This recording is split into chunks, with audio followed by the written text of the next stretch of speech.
തനിക്ക് മുന്നിൽ എത്ര വില്ലന്മാർ വന്നാലും അവരെ എല്ലാം അടിച്ചു വീഴ്ത്താൻ കെൽപ്പുള്ള ഒരു കഥാനായകൻ. തൻ്റെ ശക്തി എന്തെന്ന് തിരിച്ചറിയാതെ ഒരു സാധാരണ ജീവിതം നയിക്കുകയാണ് അയാളിപ്പോൾ.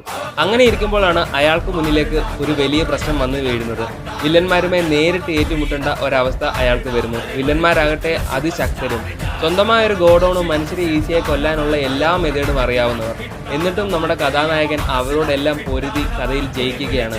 ജയിച്ചു കഴിയുമ്പോഴാണ് അയാൾക്ക് മനസ്സിലാവുന്നത് മരിച്ചുപോയ വില്ലൻ വെറും ചെറിയ ഒരു കണ്ണി മാത്രമാണ്.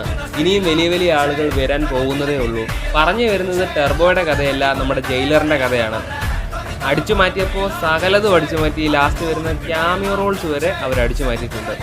എക്സാക്ട് സെയിം ജയിലർ, ഒരു മാറ്റവും ഇല്ല. ലാസ്റ്റ് വരുന്ന വിജയ് സേതുപതിയുടെ റോള് വരെ എക്സാക്ട് കോപ്പി എന്ന് വേണമെങ്കിൽ നമുക്ക് പറയാം. അപ്പോൾ ഇതുപോലെയുള്ള സിമിലർ സ്റ്റോറീസ് ഉള്ള സിനിമകളെ നമ്മൾ ഇനിയും പരിചയപ്പെടുത്തുന്നതായിരിക്കും. അതിനു വേണ്ടിയിട്ട് നമ്മുടെ ചാനൽ ഒന്ന് സബ്സ്ക്രൈബ് ചെയ്ത് വെക്കുക.